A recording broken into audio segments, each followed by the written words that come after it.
Les señalaba que en Ferrajoli pues encontramos la distinción a partir de esto de la jurisdicción en sentido lato y en sentido estricto de las garantías llamadas garantías orgánicas relativas a la formación del juez, a su colocación institucional respecto a los demás poderes, es decir, cómo se escogen los jueces, quién nombra a los jueces, las normas constitucionales mediante las cuales se escogen los jueces, las leyes por medio del cual se señala quién tiene jurisdicción, cuáles son los órganos con jurisdicción, la separación entre el juez y la acusación, que es una garantía de suma importancia en el sistema acusatorio, el principio del juez natural, la obligatoriedad de la acción penal, en fin, son garantías que encontramos nosotros en nuestro Código Orgánico Procesal Penal al principio, los primeros artículos. Eso es un trabajo pues, que ustedes deben hacer, ir señalando cuáles son esas garantías establecidas en nuestro Código Orgánico Procesal Penal. De antemano les señalo que las garantías procesales señaladas en los primeros artículos del Código prevalecen sobre el resto del contenido, sobre el desarrollo de cada uno de los institutos procesales. Los institutos procesales no pueden contrariar, mejor dicho, lo establecido en los principios, salvo las excepciones cuando así lo señala expresamente el artículo. En la publicidad se permite que se haga puerta cerrada en los casos siguientes, tales y tales y tales. En fin, van estableciéndose excepciones, pero que un artículo sin señalar excepciones pueda contradecir lo señalado tanto en la Constitución, por supuesto, como en los principios generales que están al principio del Código, no es un artículo pues, que no debe ser aplicado. Pero les decía que junto a estas garantías orgánicas referentes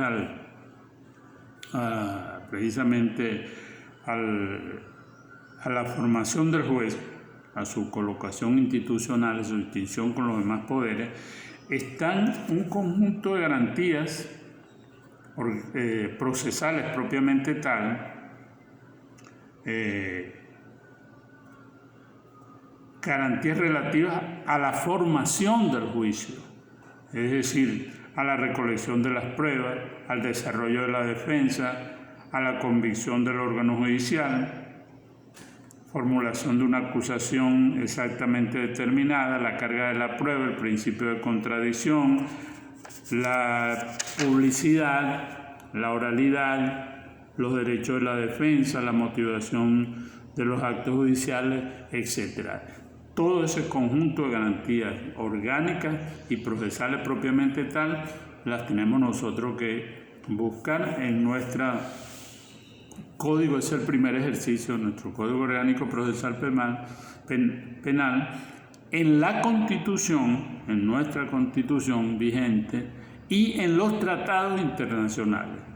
Ustedes buscan allí una orientación, la pueden encontrar en mi libro El debate probatorio, principios y garantías.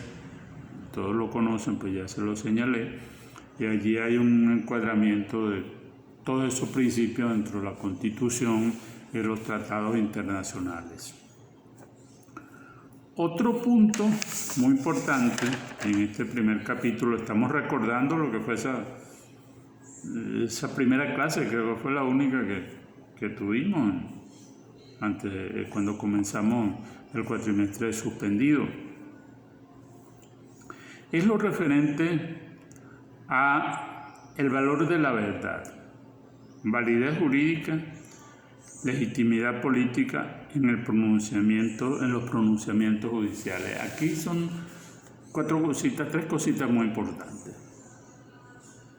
En primer lugar, de acuerdo a estas garantías, al conjunto de garantías, sobre todo las garantías procesales propiamente tal, van a aparecer dos tipos de sistemas procesales, el inquisitivo, el acusatorio y una especie de sistema llamado mixto, que no era más que el mismo sistema inquisitivo, con algunos elementos de lo que era el sistema acusatorio, pero muy escasos, eran simplemente formales menciones de características acusatorias. Eso lo veremos más adelante. Pero lo que le quiero señalar es que de acuerdo a esos sistemas va a surgir un derecho penal máximo, un derecho penal mínimo. Un derecho penal máximo que va a buscar la verdad donde quiera que se encuentre, por cualquier medio, aún por medios ilícitos, utilizando inclusive la tortura y respetando cualquier tipo de garantía. Mientras que en los sistemas de tipo acusatorio, característicos de los regímenes democráticos, liberales, va a existir un derecho penal mínimo. El derecho penal como última razón. Se acude a lo último al derecho penal, no como ha sucedido, y ahora más todavía, que tenemos sanciones penales por todas partes. Se han multiplicado los delitos exageradamente. Cada ley que emana del Congreso pues, lleva un capítulo penal, una promiscuidad de derecho penal por donde quiera.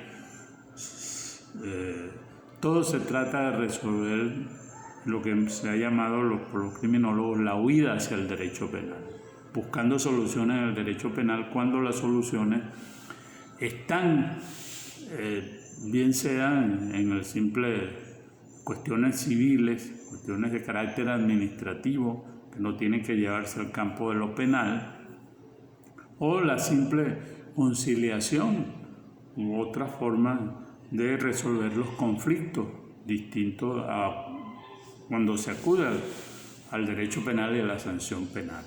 Eso es lo que más o menos pues, señala este primer punto ahí. Pero vinculado a esto está el problema de la verdad. ¿Qué verdad es la que se busca en los sistemas de este tipo acusatorio? Es una verdad relativa, no es una verdad absoluta. La verdad es relativa por cuanto hay partes en contradicción frente a un juez que es el que va a decidir y va a extraer los elementos de la verdad. Nunca será una verdad absoluta. Es una verdad que se la van a proporcionar las partes, la parte acusadora, la parte de la defensa, la acusación y la defensa, a través de las pruebas, y el juez va a extraer y va a pronunciarse una aproximación hacia la verdad, no es esa verdad absoluta, ni hay esa responsabilidad penal de tipo objetivo. Pero ese es otro discurso. Lo importante es el tipo de verdad que se busca, no es la verdad absoluta como los sistemas inquisitivos. Otra cuestión muy importante, les leo este párrafo de Ferrajoli. Ninguna mayoría, por más aplastante que sea, puede hacer legítima la condena de un inocente o subsanar un error cometido en perjuicio de un solo ciudadano. Y ningún consenso político del Parlamento, la prensa, los partidos o la opinión pública pueden suplantar la falta de prueba de una hipótesis acusatoria. En un sistema penal garantista, el consenso mayoritario o la investidura representativa del juez no añaden nada a la legitimidad de la jurisdicción, dado que ni la voluntad o el interés general en ningún otro principio de autoridad puede hacer verdadero lo falso o viceversa. Es decir, ¿quién debe declarar culpabilidad o inocencia? Es el juez, no el consenso de la mayoría, no la prensa, no la publicidad, no el Poder Ejecutivo, no es la orden de la autoridad jurídica superior la que va a pasar por encima del criterio autónomo del juez. Esta es una de las garantías más importantes y donde hay que detenerse en este primer punto. Allí precisamente quedamos cuando iniciamos esto, en estas garantías fundamentales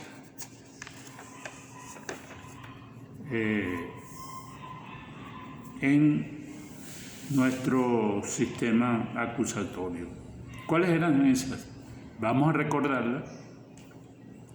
Sobre esto, Ferrajoli es muy amplio. Yo les recomiendo en Ferrajoli se lean también las notas de Ferrajoli. Las notas de Ferrajoli es la mitad pues, de la parte de su libro, las complementa ampliamente. Las citas que hace Ferrajoli, tenemos que ir allí para ver en materia de presunción de inocencia, por ejemplo, qué es lo que opina Beccaria, qué opinan los clásicos, Carrara, en fin, donde surge la excepción a los principios de presunción de inocencia, la libertad del imputado. Esto es muy, pero muy importante. Presunción de inocencia y garantía de libertad del imputado. Ese es el punto número 38. Esta es la página 549 del libro que estamos recomendando y por el cual nos estamos guiando. Nos basta con esto. Le voy a leer para que vean lo interesante de esto. El primer ataque corrió a cargo de la Escuela Positiva Italiana, Rafael Garofalo, Enrico Ferri, en coherencia con sus opciones sustanciales, consideraron vacía, absurda e ilógica la fórmula misma de la presunción de inocencia, exigiendo el primero la prisión provisional obligatoria y generalizada para los delitos más graves, e inclinándose el segundo hacia modelos de justicia sumaria y sustancial, más allá de las pruebas de culpabilidad. Bueno, así pensaban no los clásicos, los positivistas, el positivismo italiano. Contra esto, antes ya había arremetido Beccaria y los clásicos, el mismo Carrara contra ellos es que surge la escuela positiva, contra los que promovían la presunción de inocencia. La inocencia se presume y toca al Estado desvirtuar esa presunción de inocencia a través de la acusación. Por ello la carga de la prueba la lleva quien acusa, la lleva el Ministerio Público en nuestro sistema, es el que tiene que quebrantar esa presunción de inocencia, echarla por tierra. Si es culpable por esto, probarlo, y la defensa pues entra a debatir sobre esos puntos para también determinar que sí existe para mantener esa presunción de inocencia. Eso es lo fundamental de este punto. Espérate un momento.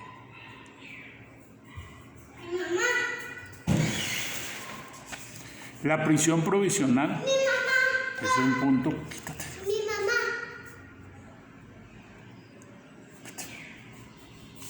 Es un punto fundamental en este aspecto que estamos viendo, la prisión preventiva. ¿Cuándo es necesario la prisión preventiva? Ferrajoli critica hasta el mismo Beccaria, Carrara, que todos en principio parten de lo que es la presunción de inocencia, pero luego terminan aceptando la presunción de inocencia. la libertad provisional, la libertad, la prisión preventiva, mejor dicho, terminan estableciendo esa excepción de la prisión preventiva. En nuestra Constitución, nuestro Código Orgánico Procesal Penal, como la mayoría de las leyes ordinarias, procesales, penales, acogen la detención preventiva como una especie de mal necesario. A esto se opone Ferrajoli y hay criterios que veremos con ustedes cuando estemos analizando algunos aspectos de este código, cuando entremos en lo referente a la libertad, que es un punto pues que no podemos dar todas las clases, pero sí relacionarlas, lo que establece el código con esto que estamos viendo. Vemos que tienen que acudir al Código Orgánico Procesal Penal para buscar cómo regula nuestro sistema acusatorio la excepcionalidad de la detención preventiva, donde por el contrario pues una excepción hoy en día se ha convertido en la regla. La regla es ir a prisión, la excepción es ser juzgado en libertad cuando es todo lo contrario. Contra eso proponemos y les pasaré se los haré llegar pues una intervención mía, una charla oral para la Universidad del Zulia que tendré pronto, se la haré llegar sobre la cuestión de la detención preventiva y las propuestas de soluciones que nosotros aportamos. Nosotros creemos que debe invertirse esas disposiciones que hablan de las medidas alternas a la prisión, es decir, las medidas llamadas sustitutivas. El juez debe comenzar aplicando medidas sustitutivas y después, cuando se incumplan esas medidas sustitutivas, pasa a declarar la detención preventiva, dejando casos excepcionales de detención preventiva directa en casos extremos de delitos muy violentos y que han sido detenidos pues en forma de flagrante delito, cometiendo el delito o acabándolo de cometer, pero no con sus extensiones de flagrancia a la que se ha llegado a través de jurisprudencias erradas sobre lo que es la flagrancia. Pero esto es otra cosa. Todo esto lo digo para que vayan relacionando una cosa con otra. Ya para concluir esta primera parte de este repaso, es bastante completa la información que trae Ferrajoli sobre la ilegitimidad de la prisión preventiva y la libertad del imputado. Él llega pues a prever un proceso sin prisión provisional. Esto algunos lo llaman una utopía, pero hay que entender ese garantismo en la realidad. Hoy en día que pasamos por esta situación de este sistema autocrático dictatorial, donde se viola constantemente la Constitución, es una violación permanente a los derechos más sagrados, los derechos humanos consagrados en nuestra Constitución. El clamor de un proceso sin prisión provisional, pues creo que es un grito que todos debemos pegar, al menos para que el eco se oiga a algunos niveles. Sé que es una utopía pensar en un proceso sin prisión provisional, pero algo se puede hacer. Una de las propuestas que hacemos es precisamente esa, de invertir la situación, primero la medida, luego al incumplir la medida sustitutiva, acudir a la sección de la prisión preventiva y dejarla también para los casos de mayor violencia, delitos muy violentos, detenido pues el sujeto infragantemente.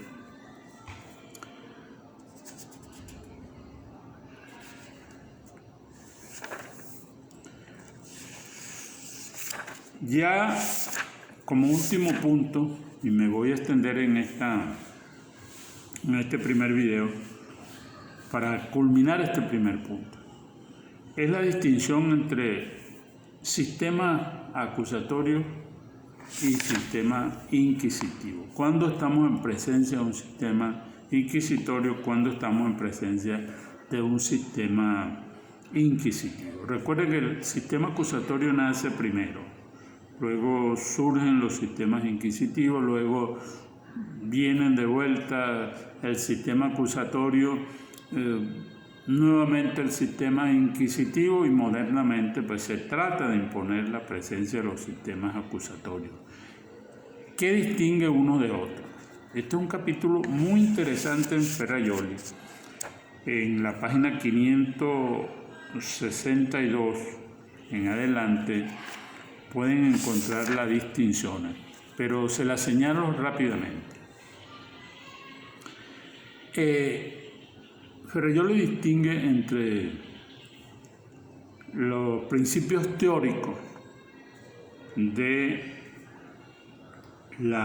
los sistemas inquisitivo y acusatorio y la evolución histórica. Una cosa es los principios, las características teóricas, vamos a señalarlas así, y otra, cómo es la evolución de esos sistemas a través de la historia. Lo que vamos a ver es que hay elementos básicos que conservan uno y otro sistema. El sistema inquisitivo, ¿qué caracteriza el sistema inquisitivo?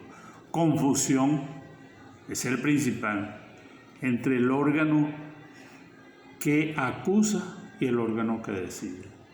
Es uno mismo, un solo órgano. Es el juez quien acusaba y el juez que decide. En el viejo Código de Enjuiciamiento Criminal, sustituido en 1999 por el Código Orgánico Procesal Penal, versión original, el antiguo Código de Enjuiciamiento Criminal, repito, era de corte inquisitivo, mal llamado mixto, pero era un sistema inquisitivo completo, no era nada de mixto.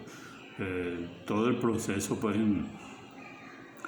se decidía por parte de la investigación de la policía judicial, que actuaba en nombre del juez penal. El juez penal acusaba, era quien determinaba cuál era el delito que se iba a investigar, y el que decidía también. El mismo juez que acusaba era el órgano que acusaba era el órgano que decidía.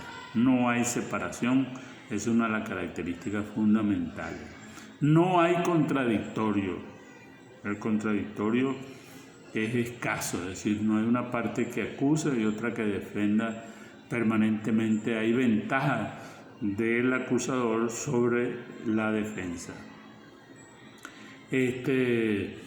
Los otros principios, no existe la publicidad ni la oralidad. Esas son las características esenciales de un sistema inquisitivo, mientras que el sistema acusatorio se caracteriza sobre todo, es la característica sine qua non, la separación entre el órgano que acusa del órgano que decide. Quien acusa es un órgano, en este caso Ministerio Público. Quien decide es el juez. Ministerio Público es titular de la acción penal de acción pública y es el que se encarga de todos los elementos referentes a la acusación. Y quien decide es precisamente otro órgano diferente, que es el juez. Es la característica fundamental. La contradicción entre acusación y defensa. El sistema acusatorio adversarial. Adversarial significa, por una parte, el acusador, que puede ser público, generalmente pues el Ministerio Público, puede ser privado. En los delitos de acción pública puede haber acusador privado también, hacerse la parte privada, y los delitos de acción privada excepcionalmente pues se llevan a través de la querella, la acusación de la persona, de la víctima. Eso es la gran importancia. Y por lo demás, el principio de la publicidad, la oralidad y todos sus corolarios característicos, continuidad en el proceso, sobre todo pues esto último, y la valoración motivada del juez. No hay un sistema de prueba tarifada, prueba legal, ni una valoración de acuerdo a ese sistema tarifado, sino la voluntad motivada del juez, motivada a través de un método llamado la sana crítica. No es una forma de valoración, la valoración es la motivación del juez a través de la forma de la sana crítica, a través de esa metodología de la sana crítica. Es una convicción, libre convicción motivada mediante la sana crítica. Pero van a ver allí en esta posibilidad de que Ferrajoli pues señala de que muchos de estos elementos en su evolución histórica a veces coinciden, que es decir, hay sistemas acusatorios que tienen unos, que carecen de otros, tienen característicos, elementos de los sistemas inquisitivos, por ejemplo, nuestros, las varias instancias, la posibilidad de que el acusador de la víctima se convierta en acusador privado, etc. En fin, la evolución permite que en algunos sistemas inquisitivos existan elementos propios de los sistemas acusatorios, sobre todo eso. Pero hay características distintivas, específicas de uno y otro, y de acuerdo a esas características específicas, distintivas, podemos señalar que nuestro Código Orgánico Procesal Penal, nuestro sistema, aún con las contrarreformas que han surgido, las 8 que yo llamo contrarreformas del sistema, permite señalarnos que tenemos formalmente un sistema todavía acusatorio, aun cuando en la práctica ni es inquisitivo ni es acusatorio, sino que es algo mucho más allá del uno del otro. Carece de todos los principios del uno y del otro. Vivimos un caos en materia de jurisdicción penal, en materia de juzgamiento de las personas.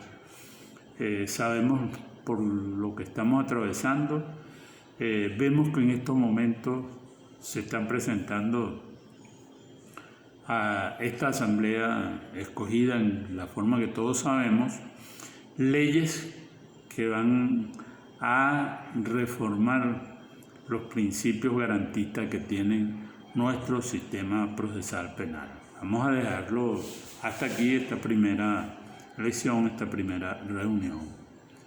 Les repito, todo este capítulo está en Ferrajoli, la primera parte.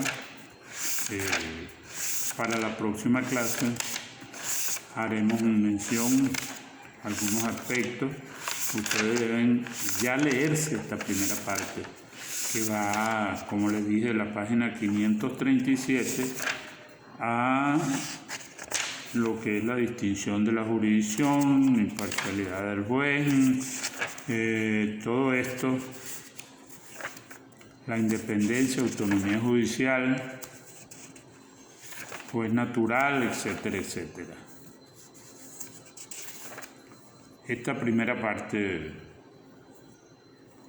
que es el punto, déjenme ubicarlo rápidamente. ¿Qué es las garantías orgánicas? Hasta allí, pues, es la primera lección, luego continuaremos con otros puntos. Hasta la próxima.